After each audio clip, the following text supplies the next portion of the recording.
A gente voltando então aqui com o TV Mar News, recebendo a cardiopediatra Fernanda Grossi, que vai conversar com a gente a respeito sobre os cuidados, né, que a gente tem que ter durante esse momento de pandemia por conta da infecção do novo coronavírus, mas o cuidado redobra ainda mais quando a gente fala de crianças cardiopatas. Fernanda, muito bom dia para você, tudo bem?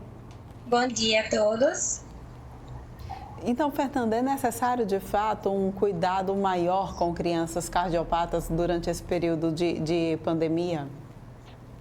Sim, né? Nós sabemos assim, apesar da quantidade de estudos, né, presentes a respeito da repercussão, né, do coronavírus em crianças cardiopatas, não terem ainda uma quantidade de estudos suficientes para estabelecermos uma conclusão, sabemos que essas crianças, né, por portarem uma cardiopatia que pode ter uma repercussão como insuficiência cardíaca, pode ter comprometimento no sistema imunológico, no sistema nutricional, de uma forma geral, né, principalmente naquelas que têm uma repercussão maior, acredita-se sim que elas têm uma maior propensão de desenvolver quadros graves. Apesar dos estudos ainda nessa área estarem muito iniciais, né, por conta de ser uma doença nova, né, e em uma população, né, restrita, ainda temos poucos dados a respeito, mas acredito que sim, né, que o número de mediadores inflamatórios, sistema imunológico, tudo isso pode contribuir sim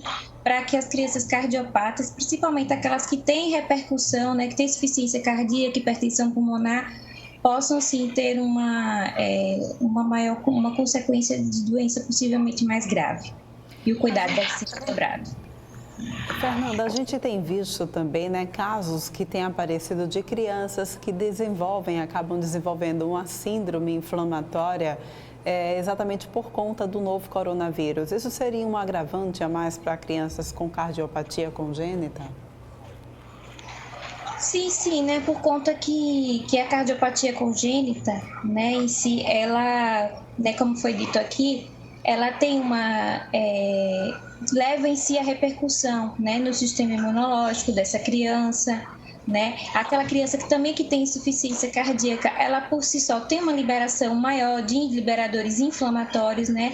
E a gente sabe que essa síndrome da resposta inflamatória multissistêmica que estão acontecendo em algumas crianças após o coronavírus né, caracterizada por uma liberação intensa, né, digamos assim, de liberadores inflamatórios, e que nas crianças cardiopatas em si, principalmente essas que têm repercussão, que têm insuficiência cardíaca, por si só já tem uma liberação maior, né? Então, apesar dos estudos, né, como falei, ainda estarem muito iniciais, o que se pressupõe é que elas têm uma probabilidade maior, né, de desenvolver essa síndrome inflamatória multissistêmica. Mas lembrando que ainda assim é uma síndrome que está começando a ocorrer, ainda é considerada uma síndrome rara, a gente está aumentando aos poucos a incidência dessa síndrome multissistêmica, mas que a gente acredita, assim, possa ter uma interrelação de maior frequência e gravidade nessas crianças. E quais são os cuidados, então, que os pais devem ter?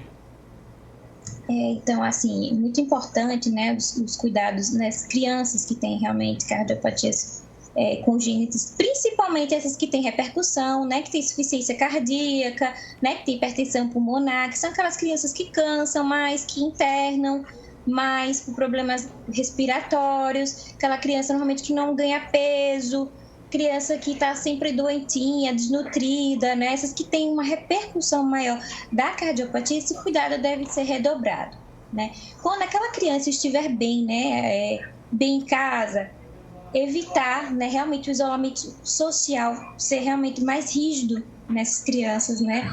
Acredito como agora, né, já vai ter uma flexibilização e abertura aí, ao que tudo indica, mas essas crianças têm que ter realmente um cuidado, né, isolamento social sempre que possível, né, nessas crianças, lavar bastante as mãos, né, com sabão, detergente e desinfetar com álcool a 70%, o uso de máscaras, né, como tem sido preconizado para todo mundo. Porém, nessas crianças, o isolamento social o máximo que puder ser feito é preconizado, né? Inclusive as consultas eletivas, né, na criança que estiver compensada ou para ajuste de medicamentos, pode ser feito por telefone, né, por via WhatsApp, quando possível. Agora, é claro, aquela criança que necessita realmente, né, tá em quadro de urgência que precisa ser avaliada, a gente sabe que a chance, muitas vezes, de descompensar pela insuficiência cardíaca pode ser maior do que a chance pode superar, digamos assim, o risco de contrair coronavírus. Então, nesses casos, a gente realmente deve atender.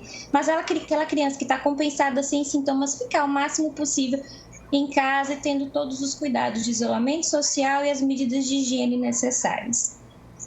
Fernanda, e para a criança que tem um problema de cardiopatia e apresenta então os sintomas do coronavírus, o pai ele deve aguardar um pouco mais, porque a gente tem visto que muitas pessoas acabam aguardando para ver se o quadro vai evoluir mais ou não, ou se vai ficar em sintomas leves. Em caso dessas crianças, elas já devem então, o pai já deve então encaminhar a criança para os hospitais? Então, né, a recomendação que nós estamos dando para as crianças cardiopatas é bem semelhante à recomendação daquela pessoa que está suspeita, né, com coronavírus. Quadros leves, né, que é o que realmente acontece. Na maioria das crianças, elas devem sim ser mantidas, controladas em casa, com sintomáticos, né, de preferência, um antitérmico, né. Agora, a partir do momento que aquele quadro se prolonga por 3 dias, né, e vai tendo aqueles sintomas de alarme como cansaço, falta de ar, né, um quadro também que não melhora, a gente vê que não está tendo uma evolução. Então, sim, essas crianças devem, na verdade, digamos assim, a partir do momento que se iniciam os sintomas, o ideal é que se contacte, né, o médico que o acompanha, né, para que possa ir dando as informações. Mas, a partir do momento que isso é grave, sim, um hospital, um centro de referência deve ser realmente procurado, né?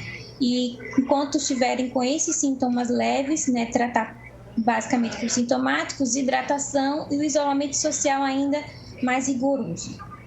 Ok, Fernanda, muito obrigada pela tua participação aqui no TV Mar News, trazendo essas informações para a gente. A gente espera se encontrar em uma outra oportunidade, tá bom? Muito obrigada a todos vocês. E olha só, gente, a gente continua falando sobre essa esfera de crianças, né? Dessa vez a gente passa agora para a questão previdenciária e a questão jurídica, recebendo aqui no nosso estúdio Daniel Gueiros, ele que é advogado e vai conversar com a gente a respeito de uma determinação agora do Superior Tribunal de Justiça, né? Que confirmou que o tempo de trabalho rural infantil pode ser computado para efeitos previdenciários. O que isso quer dizer na prática? Bom dia para você, Daniel. Bom dia, Polani. É uma decisão muito interessante e inovadora nesse sentido, porque historicamente o trabalho infantil tem sido proibido e combatido no território brasileiro.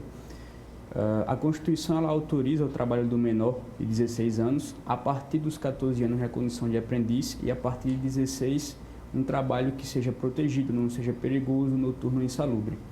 E o Superior Tribunal de Justiça se deparou com um caso em que o autor da ação ele pedia o reconhecimento de um tempo anterior aos 12 anos de idade, em que ainda era uma criança.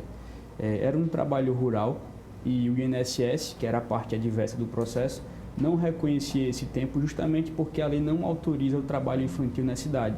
Acontece que a Corte Superior ela entendeu que haveria uma dupla punição em não autorizar o trabalho infantil, mas uma vez que ele não tivesse sido realizado, não reconhecê-lo para algum fim, porque nesse caso a criança estaria perdendo esse período 2 vezes. Ela teve a infância interrompida pelo trabalho ilegal e posteriormente ela não conseguiria computar esse tempo para fins de aposentadoria. Então, esse trabalho que buscou se reconhecer no processo, ele teve sua realização ocorrida na década de 60, então era outra realidade, né? Mas a Corte ela fez questão de afirmar na decisão, no acórdão, que isso não era uma chancela para o trabalho infantil, que na verdade eles estavam buscando uma forma de remediar esse caso específico, mas isso não daria uma abertura para que o trabalho infantil fosse convalidado. E como que a pessoa, né, que o adulto já no caso, pode então pedir esse direito? Olha, Essa decisão do STJ, ela não vai inicialmente vincular outros juízes e outros tribunais. Para que isso aconteça, para que ela tenha força vinculante, é necessário observar alguns ritos específicos. Mas, logicamente, que algum interessado que queira buscar esse reconhecimento pode procurar a justiça e iniciar a discussão do caso. Normalmente, a comprovação do período de atividade rural, como esse caso, ela se dá por meio do que se chama de início de prova material. É um documento ou vários documentos que permitem presumir que houve esse período de trabalho, mas a confirmação costuma ocorrer por prova testemunhal. Então tem que haver essa união de início de prova material e de prova testemunhal. Nesse caso específico, por exemplo, o autor da ação ele conseguiu um documento que mostrava que os pais eram trabalhadores rurais em regime de economia familiar, que os tornavam segurados especiais. E apresentou testemunhas em juízo, ainda na primeira instância, ouviu testemunhas e conseguiu produzir essa prova. O próprio INSS tem uma série de documentos que ele entende como aceitáveis para demonstrar que houve esse período de trabalho rural. Mas a discussão, na verdade, é de que o trabalho na esfera rural ou urbana, sendo infantil, ele é proibido, Houve esse reconhecimento na esfera rural, mas não é uma garantia de que ele também seria reconhecido na esfera urbana. Pois é. E aí a gente tem essa questão, como que você enxerga, então, Daniel, essa questão? Você acredita que é um passo a mais para garantir os direitos da previdenciária dessas pessoas que trabalham, que a gente sabe que existe muito essa parcela aqui no nosso país de crianças que de fato trabalham desde pequenas, É importante na proteção dos direitos sociais, nesse caso, de um segurado da Previdência Social, mas também o que muito se enfatizou na decisão era justamente a proteção da infância e da juventude, porque a decisão ela é relativamente extensa, essa do STJ, mas muito se falou nas decisões, nos votos dos ministros, que o que estava buscando, na verdade, era a proteção da criança.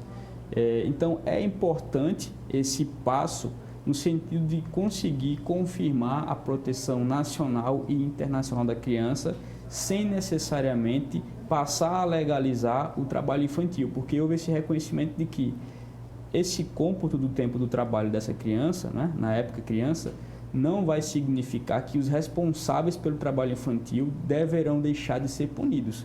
Então, continua havendo essa conduta combativa do poder público e das instituições sociais em geral em relação ao trabalho infantil, mas esse caso ele pode ser um paradigma nesse sentido, Como eu tinha falado, não há ainda uma vinculação necessária, o caso pode inclusive passar por um recurso, mas é um passo importante no reconhecimento de uma forma nova de efetivar os direitos sociais.